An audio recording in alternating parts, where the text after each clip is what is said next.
bidasubirwaho noneho Perezida Felix Antoine Tshisekedi Tshilombo yanogeje umugambi we wo kuguma ku butegetsi, ashaka kugundira ubutegetsi mu buryo bukomeye cyane, ndetse yamaze no guteganya inzira zose bizacamo kugira ngo itegeko nshinga ribe ryahinduka. Perezida Tshisekedi rero akaba yateranije abatavuga rumwe n'ubutegetsi ndetse n'abavuga rumwe n'ubutegetsi kugira ngo babe bagira ibyo baganira, ariko abatavuga rumwe n'ubutegetsi bakaba babyita intambara y'ubuzima n'urupfu. Mureka rero twinjire mu mizi y'inkuru kugira ngo wumve neza ikibyishe inyuma ndetse nuko bishobora kurangira. Twihuse cyane rero, muri Repubulika ya Demokarasi ya Kongo amayira akomeye ya politike yatangiye gushyirwa mu bikorwa. Ihuriro riri ku butegetsi rizwi nka Union Sacrée cyangwa se ihuriro ry'amashyaka yose ashyigikiye Perezida Felix Tshisekedi ryatangije ku mugaragaro ubukangurambaga bukomeye cyane bwo kuvugurura itegeko nshinga ryo mu mwaka w'ibihumbi 2006.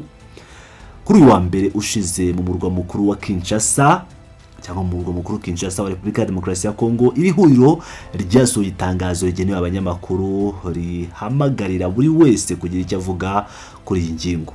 Ntabwo bahamagaye amashyaka ya politike gusa, bahamagaye imiryango itari iya leta, no kuvuga societe civile, amasendika, amadini atandukanye, inzobere mu by'amategeko ndetse n'abandi baturage bose bakunda igihugu cyabo cyangwa bari mu ruhande rwa leta ya Kinshasa. Bahawe igihe ntarengwa cy'ukwezi kumwe gusa ngo babe batanze ibitekerezo byabo ku mpinduka bifuza. Uku kwezi kumwe ni igihe gito cyane urebye uburemere bw'ibigomba guhinduka, ariko uruhande rwa leta rwagaragaje ko rwihutiye kubishyira mu bikorwa.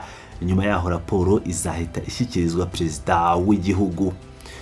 Iyi ngingo ariko ntabwo izajye mu buryo butunguranye cyangwa ije mu buryo butunguranye.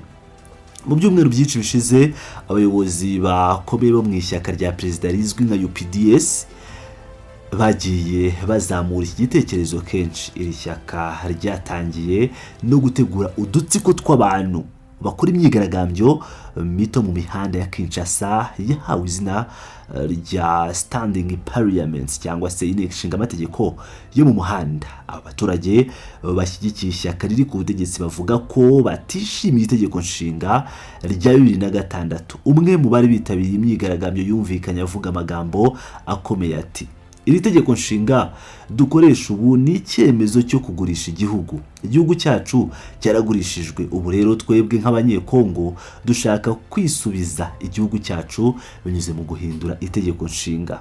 Nibyo gusa. Ibi birerekana ko ishyaka riri ku butegetsi riri kumvisha abaturage ko iri tegeko nshinga ryakoreye inyungu z'amahanga. Ariko se iyo ugiye gucukumbura neza wibaza uti inyungu nyamukuru yihishe inyuma y'ibi ni iyihe? Ubusanzwe y'impinduka igamije ikintu kimwe kinini: gukuraho iherezo ry'umubare wa manda umukuru w'igihugu yemerewe. Muri iki gihe amategeko yemerera perezida kwiyamamaza manda 2 gusa. Bivuze ko niba iyi ngingo idahinduwe, Perezida Tshisekedi Tshilombo ubu uri muri manda ya kabiri kandi ya nyuma atazaba yemerewe kongera kwiyamamaza mu mwaka wa 2028.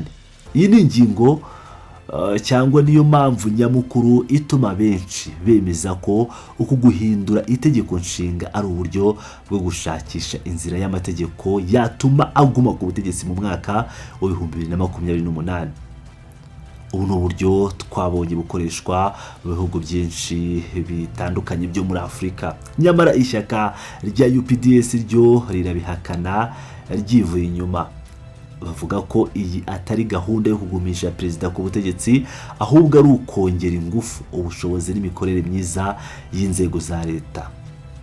Bavuga ko kuva mu mwaka wa 2005 mbere y'uko itegeko nshinga ritangira gukurikizwa, UPDS yari yaramaze kubona ko ari imbogamizi ikomeye mu iterambere ry'abaturage ba Kongo. Umuvugizi wabo akomeza asobanura yerekana amateka yabo ati: igihe UPDS yashyigikiraga iki gitekerezo, nyakubahwa Felix Tshisekedi ntiyari yakageze ku butegetsi. Uyu munsi ni uguhuza ibintu nabi no gushyira abantu mu rujijo iyo uhuje ubushake bwacu bwo guhindura itegeko nshinga n'ubutegetsi bwe barashaka kumvikanisha ko ari icyifuzo cy'ishyaka kuva kera. Mu rundi ruhande uruhande rw'abatavuga rumwe n'ubutegetsi, ni ukuvuga opposition, bo ntibashaka kumva ibintu, baramagana bivuye inyuma ubu buryo bita amayeri yuzuye y'uburiganya, ndetse baranga rwose impinduka iyo ari yo yose mu itegeko nshinga. Ihuriro ry'abatavuga rumwe n'ubutegetsi rizwi nka Together for the Republic ryibutsa Abanye-Congo urugamba barwanye mu bihe bishize. Bavuga bati uru rugamba twararurwanye. Abanye-Congo barabyibuka neza igihe twahanganaga na Joseph Kabila. Abaturage bishyize hamwe bituma Joseph Kabila asubira inyuma. Bakomeza bavuga ko iki ari ikibazo gikomeye cyane cy'ubuzima n'urupfu. Bati twiyemeje kubikora kugira ngo abana bacu bazabeho bafite ijambo. Twebwe ubwacu tuzajya ku murongo wa mbere w'urugamba. Uyu mushinga mubisha ntuzigera ugerwaho. Ese byagenda gute kugira ngo iri tegeko nshinga rihinduke koko muri Congo? Guhindura itegeko nshinga bigomba kunyura mu nzira imwe muri ebyiri. Inzira ya mbere ni uko bigomba kwemezwa n'abaturage bose binyuze muri referendum. Ibivuze gutegura amatora mu gihugu hose. Urebye ubunini bwa Congo n'umutekano buke, gukora referendum biragoye cyane kandi byatwara akayabo k'amafaranga. Inzira ya kabiri ari nayo ishoboka cyane nuko umushinga wakwemezwa n'inteko ishinga amategeko, ariko kugira ngo byemerwe bisaba kwemezwa na 3/5 by'abagize inteko ishinga amategeko bose. Kubera ko ihuriro rya Perezida Tshisekedi ariryo rifite abadepite benshi cyane, iyi nzira ya kabiri ishobora kuzaborohera cyane. Mu gusoza rero uko ibintu bimeze maginga ya Congo irinjira mu bihe bya politike bishyushye.